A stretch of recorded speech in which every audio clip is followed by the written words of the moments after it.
Alright, for today's kwento, subukan natin tong Foxy Eyes makeup look. Gigising ko nga lang pala nung mga oras na yan at naisipan ko na mag-makeup. Ang dami ko kasing nakita sa TikTok na gumagawa ng Foxy Eyes makeup look. Kaya sabi ko, try ko kaya kung kaya ko. Syempre, bago tayo gumawa ng video ay naghilamos muna ako. Alangan naman pagharap ko ng camera ay may muta-muta pa ako.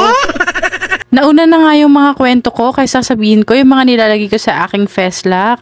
Anyway, naglagay na rin pala ako dito ng blush on at kinamot-kamot ko lang siya. At sinampal-sampal ko ng konti para naman mamula ng bongga. Naglagay na rin pala ako ng kilay dyan. Oh, ang ganda ng kinalabasan, diba? Pa! Share ko nga lang pala tong story ko sa inyo. Alam nyo ba, ever since, gustong-gusto ko talaga yung pagmi-makeup.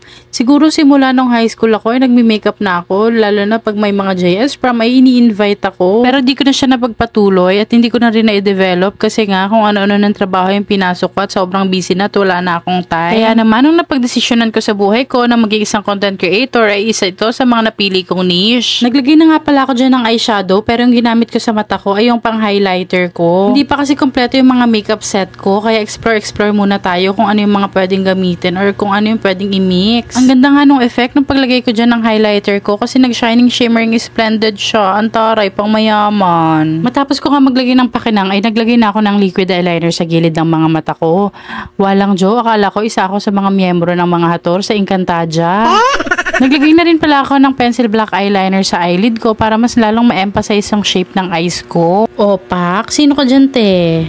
Of course, ito yung isa sa pinaka-importante, lalo na pag nagme-makeup tayo, hindi pwedeng mawala tong lipstick sa ating mga nguso. Bali, naglagay muna ako ng concealer sa lips ko dyan para mamuti siya, tapos pinatungan ko ng red